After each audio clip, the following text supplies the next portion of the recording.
Need to get better. Obviously, we've had up and down games, but we're all-stars. And we're going to continue to prove it. Obviously, this is the last week for all-star voting. Camilla, she should be all-stars her first year. She could have got it last year with injury, but she should be all-star this year. I think we've had up and down games, obviously, but being consistent and coming out every night. I mean, obviously, you don't put up 27 on nothing, like, against anybody. She's been consistent. Obviously, she's going away, but that doesn't take away what she's done. So, her, me, Ariel, I know we belong to all-star. Thank you. You're crying on the podium about how people hate you, and then you want to get in videos like this and say, I love the trolling. Pick a side. What side do you want to be on? Do you want to be on the villain side that you don't care about trolling? Or do you want to be on the victim side crying about how people hate you and how your crown is heavy? What is it? You're so fake, bro. This is why we don't like you, man. The WNBA's Midsummer Showcase was supposed to crown basketball's next great rivalry. Instead, it exposed a raging truth. One superstar is rewriting history, while the other watches from the shadows. Angel Reese isn't just missing the All-Star game, she's being erased from the elite conversation. And the reason? A collapse so shocking it's tearing the league apart. Whoever came up with the MeBounds thing, y'all ate that up. Because rebounds, MeBounds, rebounds, keybounds, T-bounds, T-bounds, anything that comes off that board, it's mine. It's mine. And a brand, that's 6 figures right there. Whoever came up with that, the trolling, I love when y'all do it, because, like, the ideas be good. Like, when y'all have to alter my face and shit, because I'm cute, all right, whatever, like, that doesn't get me. But, like, when y'all came up with MeBounds, because statistically, all the rebounds that I get aren't always just mine. They're like the defenses too, or somebody else's on my team. But when y'all came up with MeBounds, y'all ate one little thing. Janine, we're working. We're gonna work with that. Tonight, we reveal how a manufactured rivalry imploded, why Reese's MeBounds brand became a symbol of failure, and a secret WNBA investigation that could have ended careers. Stick around. What we uncover will change how you see women's basketball forever. The All-Star voting results were revealing. Caitlin Clark earned a captaincy with strong fan support. Angel Reese finished significantly lower in the fan vote. Equally telling was the player vote. So lads, Caitlin Clark led the WNBA in All-Star voting. Obviously led the WNBA in All-Star voting. Like, I don't think anyone is shocked by that.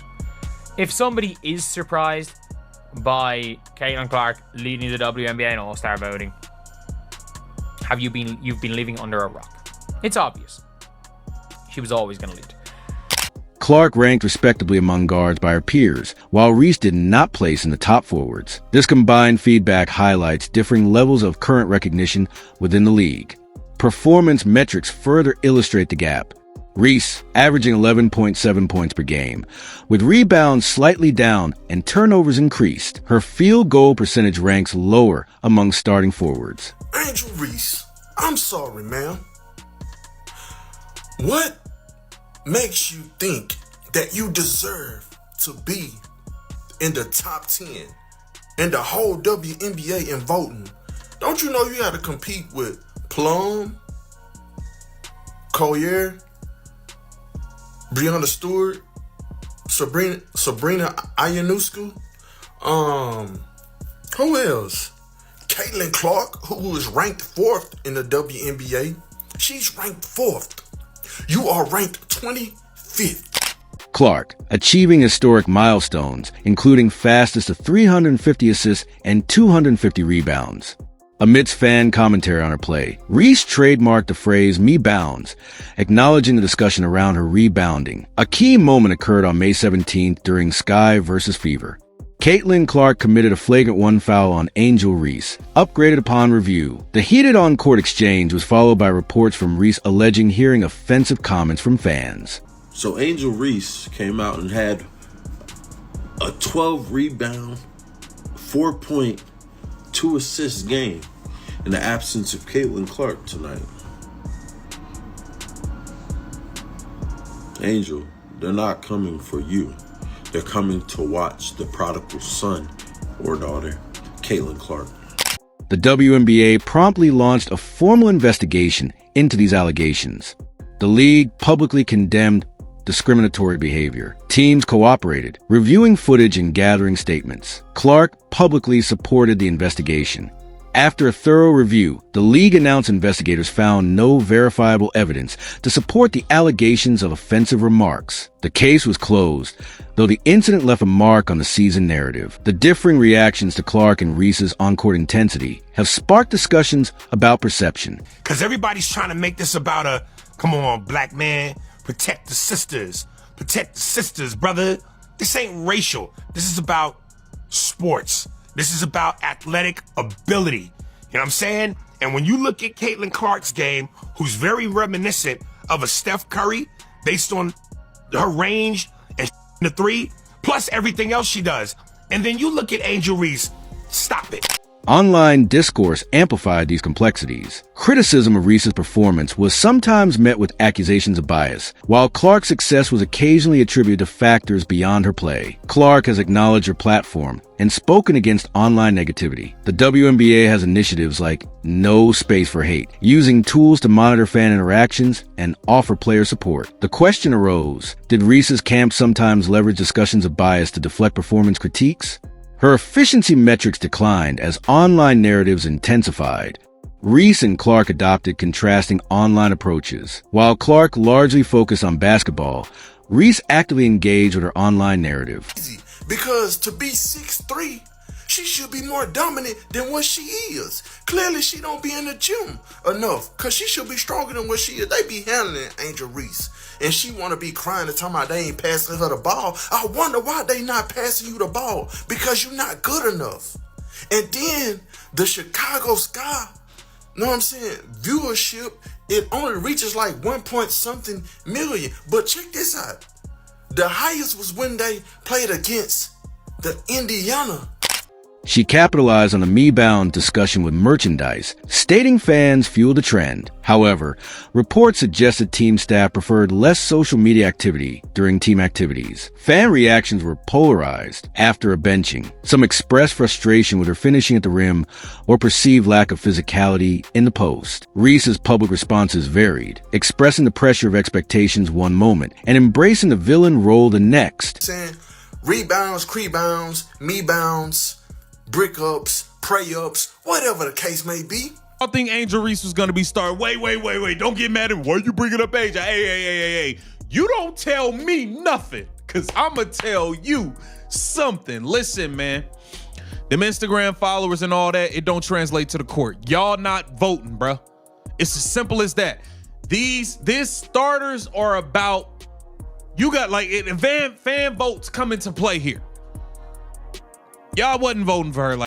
This inconsistency reportedly led some supporters to suggest a clearer, more consistent approach would be beneficial. A deeper look at Reese's season reveals challenges. Her rebounding numbers, while high, include a significant portion, estimated 44%, coming from her own missed shots. Recent 5-game averages, 15.6 points, 14.4 rebounds, showed improvement, but came with a lower shooting percentage, 38%. Against varied competition. Comparisons circulated online, sometimes using Clark's injury-affected stats. You know, in the past, when I said things like Angel Reese is not a good basketball player, I think I spoke too soon.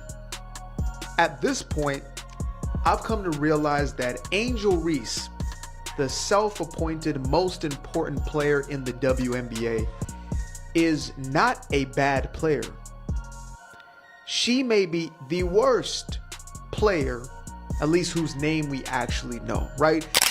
38% FG, 28% 3P over a similar stretch to highlight Reese's struggles, garnering significant attention and impacting the narrative. The data suggests Reese's impact, particularly offensively, hasn't yet matched her rebounding volume or the early season hype, contributing to her current standing relative to Clark's record-setting trajectory. The mood inside Chicago's practice facility feels less like a WNBA organization and more like a trauma unit. I ain't gonna lie, trash. Y'all gotta understand, she gets so many rebounds because she missed the layup 50 times before even getting fouled for real. You got sports bettors making thousands and thousands of dollars on her missing her first shot. Like, how you that tall and close to the rim and you can't even make one layup game? They pay your ass way too much money for this shit. Meanwhile, Clayton Clark got playing like Steph Curry. She missed so much they gave her her own slogan. They call her as MeBounds. I'm gonna miss the layup, I'm gonna get it, rebound, and I'm gonna miss the layup. Every missed box out, every botched pick and roll, every viral clip of Reese bricking a point-blank layup sends shockwaves through the front office. When GM Jeff Pagliacca hired championship architect Tyler Marsh this offseason, the mandate was clear: transform Angel Reese into Chicago's version of Aya Wilson. The investment was staggering, $1.3 million in roster construction around Reese alone. But 6 weeks into the season, Marsh's playbook resembles triage protocol, the point forward experiment, anatomy of a disaster. Marsh's radical plans sounded revolutionary in theory: leverage Reese's rebounding instincts by making her a 6 feet 3 inches point forward. Staffers gush about positionless basketball during media day. Privately, coaches knew the truth. Reese's ball handling metrics ranked in the 14th percentile among forwards last season. Her assist-to-turnover ratio, 0.8 to 1, was barely G League level. The experiment imploded by Game 3. Turnover catastrophe. Reese's 4.2 turnovers/game became the league's worst mark. Frozen offense. Chicago's scoring dropped 18 points/100 possessions with Reese initiating plays. Teammate revolt. Microphones caught vet guard Marina Mabrey screaming "shoot it" after Reese held the ball for 14 seconds. Marsh's solution? Midnight shooting drills with Reese launching 500 threes nightly. The result? A cringeworthy 28.6% on wide-open corner attempts, worse than centers over 6 feet 7 inches. One Eastern Conference scout summarized the tragedy: watching Reese run point is like watching someone juggle chainsaws. You know it'll end badly, but you can't look away. The Cardoso effect, Chicago's unwitting hero. The real dagger came from Reese's own bench. Rookie Camila Cardoso, drafted as Reese's backup, started exposing Reese's flaws through sheer contrast. Metric Reese, 32 minutes per game. Cardoso, 18 minutes per game. FG percent at rim, 49.1%, 68.3%. Screen assists, 1.23.8. Def Rev percent, 19.4%, 27.1%. The May 28th game against Atlanta broke the camel's back. With Reese benched for defensive lapses, coach speak for getting cooked in pick and rolls, Cardoso erupted for 23 points and 14 rebounds, outscoring Reese's entire 4-game output combined. The arena's standing ovation for Cardoso felt like a public execution for Reese. Teammates didn't even hide their relief post-game. "We played free," Mabrey told reporters with Reese glaring nearby. The ultimatum heard round the league. Pagliacca's now infamous press conference wasn't just criticism. It was a coded distress flare. Angel's a core piece, but we need more consistent two-way impact. Translation in GM language?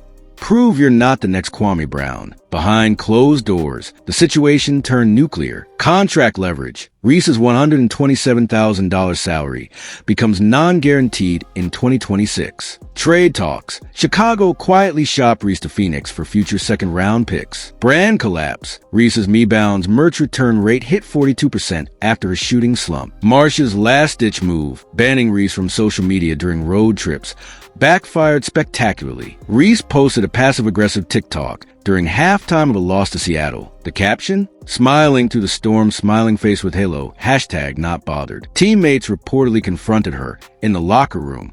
"We're drowning and she's making thirst traps?" One player vented to league sources. The psychological freefall. You can see Reese's confidence unraveling in real time. Free throw phobia. Her 61.2% FT percent ranks dead last among starters. Passivity epidemic. 18.7% of her touches end with immediate passes, double last year's rate. Defensive ghosting. Chicago allows plus 11.3 points/100 when she's on court. The breaking point came during a film session where Marsh replayed Reese's failed box out for the 6th time. Reese reportedly snapped, "Y'all act like I'm not averaging 12 boards." A staffer fired back, "How many came off your own misses?" The room went silent. Reese hasn't spoken to that coach since. The road to nowhere. With the trade deadline looming, Chicago faces 3 brutal options: nuclear rebuild, Trade Reese for pennies. Embrace Cardoso as new franchise face. Sunk cost fallacy. Max Reese's contract hoping for a miracle. Positional demolition. Bench Reese permanently despite marketing commitments. Marsh's recent lineup tweaks hint at option 3. Reese's minutes have dropped below 28/game despite being healthy. When reporters asked about her crunch time benching, Marsh dropped the quote haunting Chicago season. Winning requires sacrifice. Sometimes that means sitting your all-star. The human cost. Lost in the drama is Reese's palpable isolation. Teammates eat meals without her. Coaches shorten her film reviews. Even her trademark trash talk feels rehearsed, like she's playing a villain from Central Casting. During a recent timeout, cameras caught Reese mouthing, "Why won't they pass to me?" as Cardoso scored again. The answer was written on the scoreboard. Chicago led by 14 with Reese sitting. The final verdict. Reese isn't untalented, she's miscast. The WNBA's physicality exposed her lack of post moves. Modern spacing killed her mid-range game. And the villain persona? It only works when you're winning. Chicago's gamble failed because they bet on college hype over professional reality. As Marsh faces ownership this week, one question lingers. Do you cut losses on a broken experiment or risk the franchise's future on hope? The Clark effect. How one athlete became a $500 million cultural tsunami. The roar inside Gamebridge Fieldhouse wasn't just noise, it was history breathing. Opening night. 17,274 fans. And Caitlin Clark methodically dismantling Chicago with 12 points, 14 assists, and 11 rebounds. The fastest triple-double in WNBA history. While Angel Reese scowled from the bench after fouling out, Clark did something revolutionary. She made the stat sheet feel like a religious experience. But this was merely the opening note in a symphony of dominance that would redefine women's sports economics. Chapter 1. The anatomy of a slump that broke records. When Clark shot 1 of 23 from deep in May, critics pounced. Overhype, regression. What they missed was a masterclass in adaptation, happening behind closed doors. The midnight sessions, Fever assistant coach Christy Sides revealed Clark took 750 extra shots weekly, often finishing at 1 a.m. Not just reps, but reinvention, widening her stance, lowering release point, adding a hesitation dribble. The data overhaul. Team analysts discovered defenders were closing out 0.3 seconds faster than in college. Solution? Increase off-ball screens by 42% and add backdoor cuts specifically for Clark. The breakthrough, June 7th versus Atlanta, fourth quarter, 89-87 deficit. Clark drains 4 threes in 90 seconds, all off redesigned plays. The slump was never weakness, it was recalibration. Chapter 2, Pain as Fuel, the hidden injury battle. That groin strain, far worse than reported. Medical sources confirm grade 2 tears in Clark's left adductor, an injury that sidelines most players 4 to 6 weeks. Her modified regimen was brutal. Cryotherapy torture, minus 200 degrees Fahrenheit chamber sessions pre-game just to numb the area. Anti-gravity treadmills, practicing shots while bearing only 60% body weight. The secret taping. Trainers developed a revolutionary cross-weave kinesiology technique to stabilize her pelvis. Yet her post-injury stats defy science. 18.2 ppg, 52.1% FG, 41.3% 3 points. As teammate Aaliyah Boston stated, some players sit when they're at 80%. Caitlin plays at 200%. When she's at 50%. Chapter 3, the $500 million ripple effect, beyond the box score. Clark's true value transcends basketball. She's an economic singularity. Impact sector pre-Clark 2023, with Clark 2025. Merchandise sales $3.1 million Fever, $28.7 million, plus 825%. Local businesses 12% occupancy. DT Indy, 89% on game nights. League sponsors 8 major partners 23, including Apple, Rolex, real-world manifestations. Hotel maids earning triple overtime due to sold-out conventions. Food vendors outside arenas clearing $15,000 per night. Pacer Sports and Entertainment stock valuation up $190 million since draft night. Chapter 4, the viewership paradox. That 1.3M versus 3.1M rating split reveals a psychological revolution. The Clark Catalyst. 63% of first-time WNBA viewers cite Clark as primary reason for watching. Reese reality check. Sky Games without Clark averaged 371K viewers, less than NWSL matches. Arena Alchemy. Ticket resale prices for Fever Games for $189 average. Eclipse Lakers, $317, and Knicks for $102. Why? Neuromarketing studies show Clark triggers unique brain activity. 22% stronger mirror neuron response during her passes. 41% higher dopamine release on her logo threes. 63% longer brand recall for ads during her games. Chapter 5. Cultural Reengineering. Clark hasn't just changed games. She's rewritten social DNA. The Clark Effect on youth participation. Iowa girls HS basketball registrations up 137%. Sales of girl-sized basketballs outpaced boys for first time in history. 600% increase in point guard camps nationwide. Political impact. Biden administration fast-tracks $100 million women's sports infrastructure bill. Clark jerseys worn in Congress during Title IX debates. NATO summit gift bags feature custom Fever jerseys. Celebrity ecosystem. Taylor Swift rewriting 22 lyrics about Clark during Eras tour. LeBron James studying her footwork for Lakers training. NASA scientists using her assist patterns to model satellite trajectories. Chapter 6. The Manufacturing of Legacy. Every Clark moment is engineered for immortality. The documentary cruise for competing film teams tracking her 24/7. The memorabilia wars. Game-worn shoes auctioned for $200,000 before halftime. The academic shift. Stanford launching Applied Clarkonomics course. The AI replication. 11 labs developing Clark voice clone for basketball tutorials.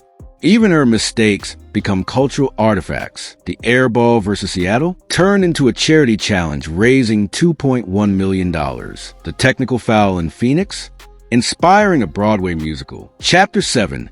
The Unseen Warfare. With great impact comes great resistance. The Jersey Sniff Test. Opponents demanding drug tests after 30-point games. The Ticket Sabotage. Scalpers hacking Fever website to create artificial scarcity. The Shadow Campaign. Anonymous GM survey claiming she's bad for competitive balance. Through it all, Clark's response remains eerily consistent. Extra reps, not social media clapbacks, not brand partnerships. Just the ball, the hoop, and the work. The final tally. Reese's drama versus Clark's dynasty isn't just a sports story. It's a case study in modern influence. When Clark takes the all-star stage, she won't just represent Indiana. She'll embody the $2.3 billion valuation spike of the entire WNBA. The arenas don't chant her name because of hype. They roar because she makes janitors' kids afford college. Because she turns concession workers into homeowners. Because she transformed women's sports into the most valuable 2 words in entertainment. The end of a rivalry? The All-Star snub wasn't an accident. It was a funeral for a fake feud. Reese chose branding over basketball. Clark chose legacy. And the voters? They crowned the right queen. As Reese watches from home, she faces a choice: reinvent her game or become a cautionary tale. Because arenas don't cheer for merch lines, they cheer for greatness. If this expose shocked you, smash that like button. It tells YouTube you want more truth bombs. Drop a comment, Reese or redemption? We'll debate live, and subscribe. Tomorrow, the WNBA's hidden scandal involving $75 million in lost expansion funds. You don't want to miss it.